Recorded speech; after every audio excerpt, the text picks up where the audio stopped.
Kedua tersangka tersebut adalah 1. TTL selaku Menteri Perdagangan periode 2015 sampai dengan 2016. Digiring ke mobil tahanan, Tom Lembong dengan gaya rambut khas klimisnya dan rompi tersangka pihak kejaksaan itu terlihat menebar senyum saat negara kita di sebuah persimpangan dan kita saat ini lagi menentukan masa depan, bukan hanya untuk diri kita, tapi untuk anak, cucu, dan generasi-generasi berikut.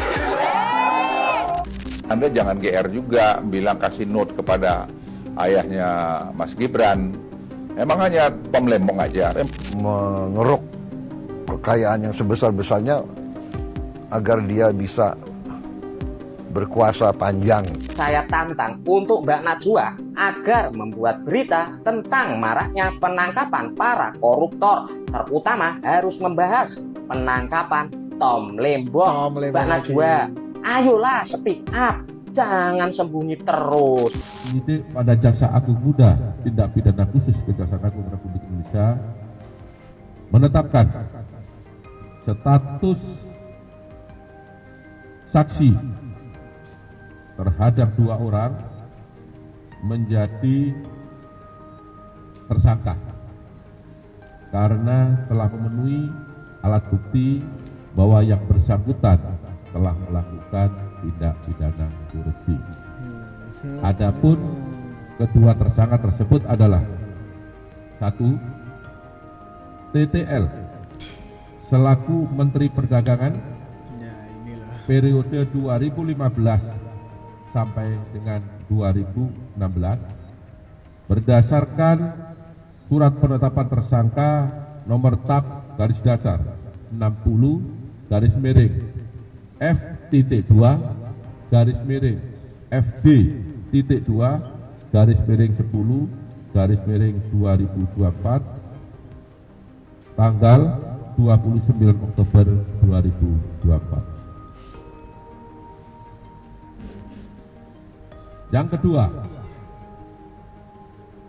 tersangka atas nama CS selaku Direktur Pengembangan Bisnis pada PT PPI periode 2015-2016 berdasarkan surat perintah penetapan tersangka nomor TAP garis datar 61 garis miring F.2 garis miring FD.2 garis miring 10 garis miring 2024 tanggal 29 Oktober 2024. Widih, ini keren banget ini. Kejagung pulang dari Akmil langsung bekerja keras ini.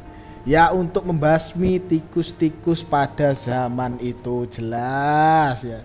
Ya, Kejagung ini tetapkan Tom Lembong mantan tim ses di tim ses Amin di Pilpres 2024 kemarin ya, menjadi tersangka dalam kasus dugaan tindak pidana korupsi dalam kegiatan importasi gula di Kementerian Perdagangan tahun 2015 sampai 2016 ini. Bener-bener ngeri ini Kejagung. Ya, pulang dari Akmil pembekalan dari Presiden Bapak Prabowo Subianto ini langsung kuras dan ini dapat juga ini. Ya, ini loh tikus-tikus kantor yang berpenampilan rapi ini. Ya, ini Tom Lembong akhirnya ditangkap ini. Memang keren ini. Yuk kita lanjutkan saja video berikutnya. Jadi tersangka kasus korupsi, Tom Lembong tersenyum saat digiring ke rutan. Kejaksaan Agung telah menetapkan mantan Menteri Perdagangan Indonesia, Tom Lembong, sebagai tersangka kasus dugaan korupsi impor gula pada Selasa malam 29 Oktober 2024. Digiring ke mobil tahanan, Tom Lembong dengan gaya rambut khas klimisnya dan rompi tersangka pihak kejaksaan itu terlihat menebar senyum saat bertemu dengan awak media. Sebelum masuk ke mobil tahanan, ia juga sempat mengatakan jika ia serahkan semua hal kepada Tuhan Yang Maha Esa. Lebih lanjut, dalam kasus ini Tom Lembong disebut berperan memberikan izin persetujuan persetujuan impor gula kristal mentah meski Indonesia tengah surplus gula. Kerugian keuangan negara akibat kasus ini mencapai hingga ratusan miliar rupiah. Jadi tersangka korupsi Tom Lembong malah tersenyum saat digiring ke rutan. Lah ini benar-benar muka tembok ini, tidak punya malu sama sekali nih. Malah senyum-senyum sendiri, ini gimana nih orang ini? Ya anak abah yang kemarin pada bilang, wah abah backingannya Tom Lembong. Ya lihat sekarang ini gimana ini ya. Aduh. Yang kalian idam-idamkan pakaiannya klimis, rambutnya melipis, ternyata jadi tersangka nih. Tim ses Anies nih, jelas ini. Aduh gimana ini menurut kalian ini? Tulis pendapat kalian di kolom komentar ya. Assalamualaikum warahmatullahi wabarakatuh. Salam sejahtera bagi kita semua. Om Swastiastu, Namo Buddhaya, salam kebaikan. Selamat siang teman-teman. Selamat siang Ibu Bapak. Terima kasih dari lubuk hati saya yang sedalam-dalamnya kehadiran Anda semua pada momen yang historis, momen yang kritis. Saya di sini saat ini berdiri di sini mewakili apa ini? Mewakili apa ini, Bang? Saya tidak berdiri sendiri mewakili 01. Saya tidak berdiri mewakili 02. Saya tidak berdiri sendiri mewakili 03. Tapi sudah dapat titipan dari istri dan anak saya ikut mewakili keluarga istri anak saya. Kenapa Ibu Bapak, teman-teman? Karena saya dan kita semua bisa berdiri di sini hari ini karena almarhum ayah saya, almarhum paman saya, almarhum bapaknya ibu, ibunya bapak, ibunya ibu, orang tua kita semua berdiri di tempat yang sama pada saat yang sama 79 tahun yang lalu. Dan di momen-momen kritis di mana Republik kita dipertaruhkan. Jadi Ibu Bapak, ini momen yang historis, ini momen yang kritis. Kita di sebuah persimpangan, ya, negara kita di sebuah persimpangan, dan kita saat ini lagi menentukan masa depan, bukan hanya untuk diri kita, tapi untuk anak, cucu, dan generasi-generasi berikut. Tidak terlupakan juga alam dengan keindahannya, kekayaannya. Assalamualaikum. Ya, kemarin kan sudah jelas ya, ini tikus satu ini ya hadir dalam demo yang digelar di depan gedung DPR. Ya, tikus ini naik ke atas panggung dan memberikan orasinya. Ternyata sekarang jadi tersangka korupsi. Waduh. Ya, gimana lo ini? Udah kena tangkap ya Pak ini. Ya, ini perasaan Abah Anies dan para pendukungnya bagaimana ya ini? Kok saya jadi penasaran ini. Aduh. Anda jangan GR juga bilang kasih note kepada ayahnya Mas Gibran. Emang hanya Tom Lembong aja. Yang paling banyak kasih note pada presiden itu adalah Menlu, Ibu Retno. Karena setiap bilateral beliau yang ngasihkan itu. Dan itu bukan terjadi pada Presiden Jokowi saja. Semua kepala negara itu kalau bilateral pasti ada yang di belakang yang ngasih note itu. Apakah karena Anda hebat melakukan itu? Tidak, itu tugas Anda sebagai pembantu presiden, sebagai Menteri Perdagangan waktu itu, sebagai Kepala BKPM.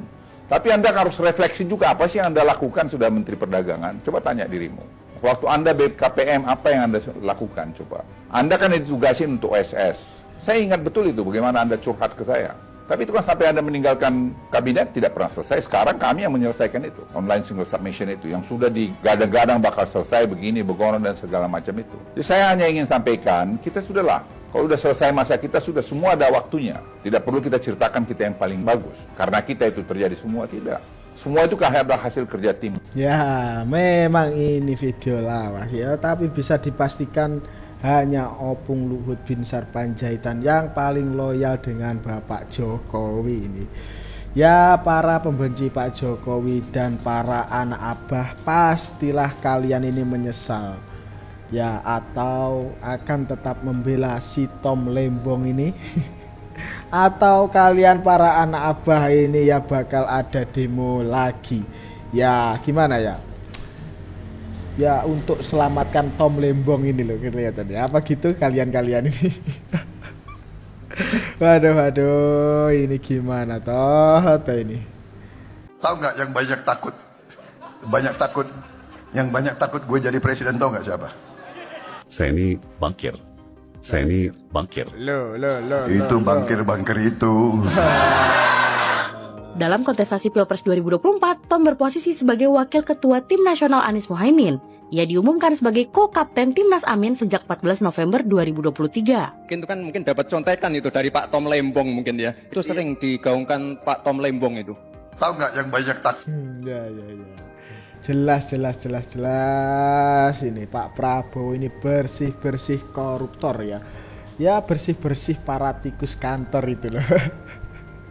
Ya, seperti lagunya Iwan Fals, tikus tak kenal kenyang, rakus bukan kepalang. Ya itulah. Aduh. Ya, memang otak tikus itu memang bukan otak udang kelihatannya. Ya, Tom Lembong kena juga. Mantap Pak Prabowo, mantap. Yuk kita lanjutkan saja video berikutnya. Om Tom Lembong bilang RAWR dong. Apa tuh? Itu kayak gimana ya? Kayak macan gitu. Suara singa, suara macan. Oh, ROWOR tuh gitu tuh. Roar. Roaring. Nggak sanggup, maaf. Oke. Dikira ini singkatan apa gitu. Huruf besar semua. RAWR kayak SGIE gitu ya. Enggak. Itu kayak suara macan. Sebentar. Oke. Lihat lagi. Mana lagi?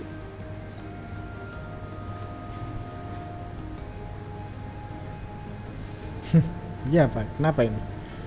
Ke Malang dong. Ya, insya Allah nanti ke Malang juga. Mantap. Salam dari Padang.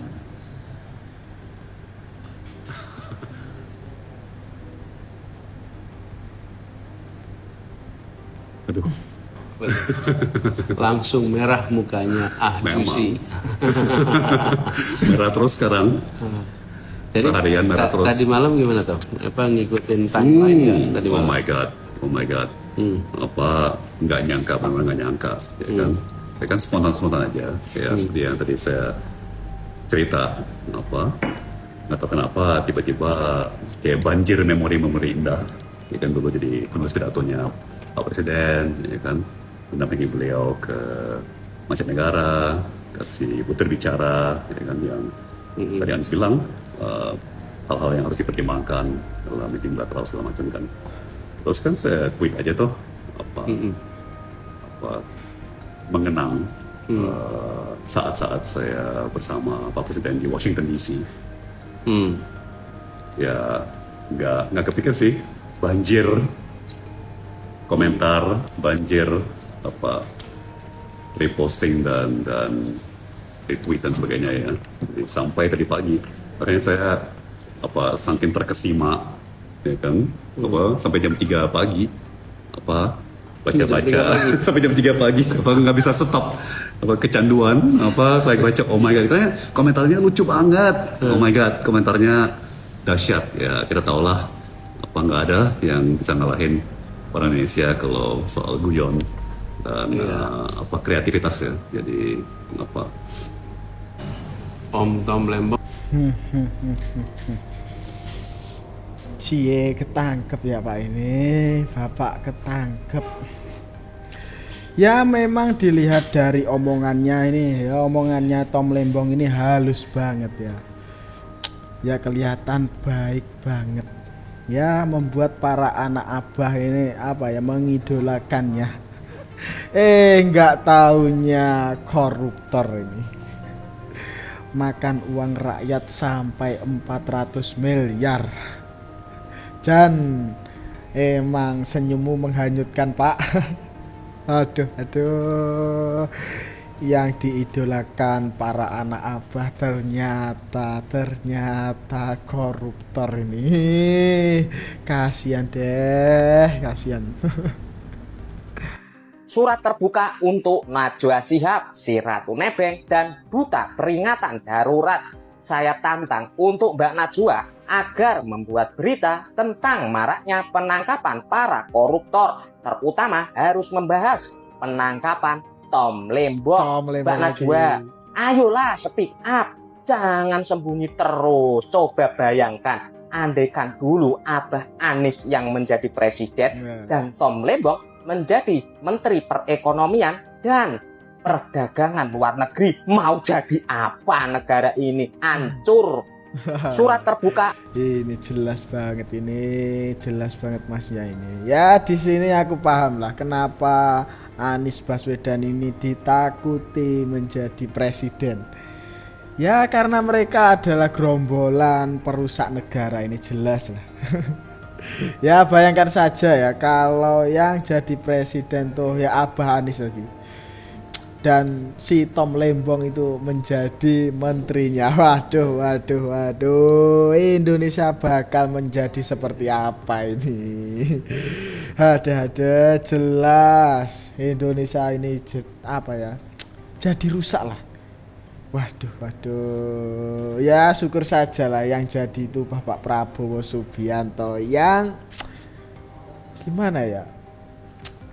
Ya Pak Prabowo ini tulus banget ya mengabdi untuk bangsa, ya untuk negara Indonesia ini. Syukur saja yang jadi ini Bapak Prabowo, bukan ya Abah Anies Baswedan. Waduh, ini gimana menurut kalian ya? Tulis pendapat kalian di kolom komentar ini. Bapak juga berkali-kali menegaskan soal pemberantasan korupsi. Bapak menegaskan, mengingatkan kepada para menteri untuk jangan korupsi. Tapi permasalahan korupsi ini kan seperti permasalahan abadi ya Pak. Maksudnya bahkan di saat usia KPK sudah mencapai 22 tahun. Kira-kira strategi apa lagi yang akan Bapak gunakan untuk pemberantasan korupsi ini ke depan? Ya pertama saya kira kita harus menjamin kualitas hidup yang cukup dan yang baik untuk para pengambil keputusan yang penting.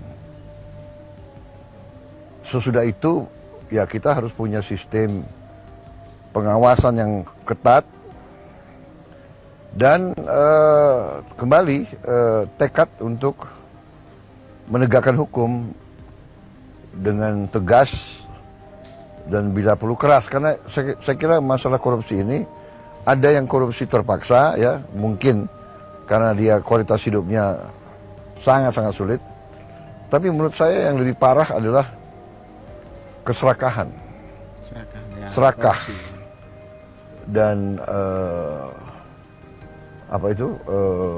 nafsu yang sangat besar untuk mengeruk kekayaan yang sebesar-besarnya agar dia bisa berkuasa panjang, kira-kira gitu di masyarakat. Jadi ini sifat serakah ini yang harus kita lawan. Tapi dengan ekonomi yang membaik, ya kualitas hidup harusnya kita perbaiki. Tapi yang terutama adalah kita harus cari sistem yang benar, ya. Tapi sekarang dengan digitalisasi, dengan komputerisasi, dengan AI, ya, artificial intelligence, ini saya kira banyak yang bisa dikerjakan untuk mengurangi korupsi. Jadi ini akan memanfaatkan teknologi digital. Iya. Sekarang kita punya umpamanya yang disebut e-katalog, ya. Jadi kita bisa tahu sekian ratus ribu barang, harganya berapa, variatifnya ada. Jadi kita tahu cepat menjomplang kalau umpamanya kita harus beli alat A, harganya terlalu di luar koridor yang masuk akal gitu. Ini sangat membantu saya kira. Mengurangi man-to-man contact juga ya Pak ya? Dan antara lain itu ya. Jadi teknologi ini bisa sangat membantu. Jadi saya optimis kita bisa kurangi ya. Yang penting sekali lagi will itu. Bapak juga Ya gini ya, kalau punya pemimpin yang apa ya, orang yang udah kaya, kerja bukan untuk cari uang tapi berbakti untuk negara ya. Gimana ya Bapak Prabowo ini memang gimana ya, bisa dibilang sangat serius ya dalam memberantas korupsi. Ya itu tadi ya, apa ya, strategi jitu dari Bapak Prabowo berantas korupsi di Indonesia ini. Ya pokok sikat sajalah Pak, para koruptor itu ya jangan kasih ampun lah. Ya ini jelas tepat 10 hari Bapak Prabowo ini dilantik. Ya Pak Prabowo ini sudah tunjukkan taringnya. Ya para koruptor ya makin ketar-ketir ini, jelas ini. Ya lanjutkan Bapak Prabowo, ya jangan pernah takut untuk memberantas korupsi demi Indonesia. Ya demi Indonesia ini semakin maju lagi Pak. Ini.